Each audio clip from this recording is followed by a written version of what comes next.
অনুরোধ করছি। এই বলে আমি আমার কথা শেষ করছি। ধন্যবাদ। কিন্তু আমরা গত কয়েক বছর ধরেই দেখেছি যে আমাদের এখানে যত ধরনের প্রকল্প হয়েছে, আমাদের এখানে যত ধরনের উন্নয়ন প্রকল্প প্রকল্প নেওয়া হয়েছে, সমস্ত কিছু জনগণের ঘাড়ে শুধু বোঝাই বাড়িয়েছে। ফলে আমরা সেই জায়গা থেকে বলতে চাই যে মেট্রো রেল প্রয়োজনীয়তার জায়গা, সেটাকে উন্নয়ন বলে এখানে ঋণ করে এটা করা হয়েছে বলে এটা ঋণ যদি শোধ করার দায় জনগণের ঘাড়ে চাপান, তাহলে এটা কোনোভাবেই যুক্তিসঙ্গত হয় না। ফলে এই মেট্রো রেলের ভাড়া আপনাদের কমাতে হবে। এখন আমাদের সামনে বক্তব্য রাখবেন সমাজতান্ত্রিক ছাত্রফ্রন্ট ঢাকা নগর শাখার সাংগঠনিক সম্পাদক পঙ্কজনাথ সূর্য। শুরুতে আমি শ্রদ্ধা ভরে স্মরণ করতে চাই এই জুলাই অভ্যুত্থানে নিহত জনতাকে আমরা শ্রদ্ধা ভরে স্মরণ করছি।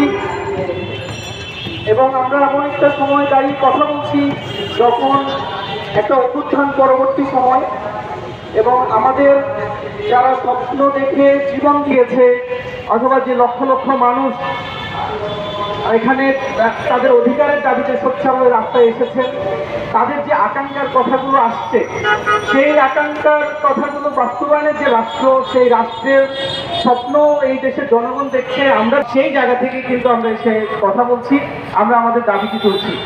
আমাদের এই দাবিটি কিন্তু আপনারা জানেন, এটি কিন্তু আজকের দাবি না, এটা গত স্বৈরাচারের আমলের দাবি।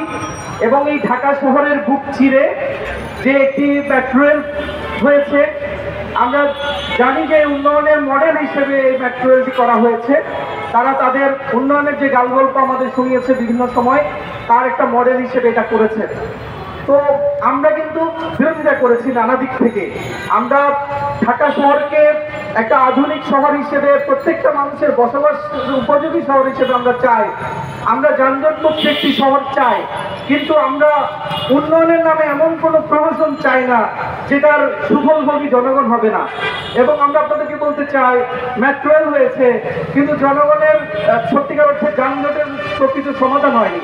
হ্যাঁ, আমরা জানি, আমরা যে কারণে আজকে আমাদের দাবির অন্যতম দাবি, আমরা বলছি যে শিক্ষার্থীদের হাত পাত নিশ্চিত করতে হবে এবং ভাড়া কমাতে হবে। আপনারা দেখুন, ভাড়া কমানোর দাবিটা যে কারণে আমরা অন্যতম গুরুত্ব দিয়ে বলছি, সেটা হলো এই যে একটি মেট্রো রেল, এটি আসলে কার পরিবহন?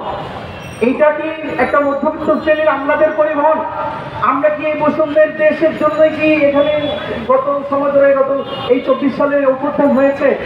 আপনারা কি জানেন আমরা যে বৈষম্য বিরোধী সমাজের কথা বলছি, এটার প্রকৃত রূপটা কি?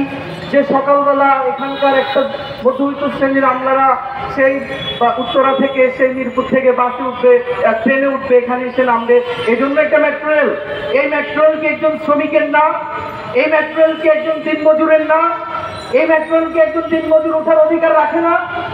তাহলে এই মেট্রো রেলের একজন শ্রমিক যদি সে মেট্রো রেল উত্তরা থেকে পল্টনে নামতে চায়, তাহলে তার সর্বোচ্চ ভাড়া কত হওয়া উচিত? এটি কি জনগণের সামর্থ্যের ভিত্তিতে নিশ্চিত হওয়া উচিত না?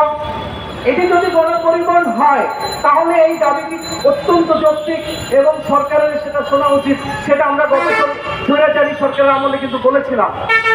আমরা এখন এসে আবার দাবিটি আমাদের এই সময় সরকারের কাছে রাখছি যে এই যে কথাগুলো তারা আমাদের শোনে নাই, সেই কথাগুলো শোনার খুব প্রয়োজন আজকে আমরা মনে করছি। তাহলে একটি গণপরিবহন, এটি শ্রমিক সহ সাধারণ জনগণের পরিবহন। দেশগুলোতে মেট্রো রেল চালু আছে সবচেয়ে বেশি ভাড়া বাংলাদেশে। এবং আপনারা জানেন যে এখানে সর্বোচ্চ সর্বনিম্ন ভাড়া 20 টাকা নির্ধারণ করা হয়েছে। অথচ আমাদের পার্শ্ববর্তী দেশের কলকাতা, আমাদের দেশের জনগণের সাথে আয়ের তাদের বেশি পার্থক্য নেই, সেখানে সর্বনিম্ন ভাড়া 6 টাকা, এবং পার্শ্ববর্তী দেশ পাকিস্তানে সর্বনিম্ন ভাড়া 9 টাকা। সেখানে বাংলাদেশের মানুষের আয় ক্ষমতা এমন জায়গায় উঠেনি যে আপনি সর্বনিম্ন ভাড়া নির্ধারণ করেন 20 টাকা। এবং আপনারা জানেন যে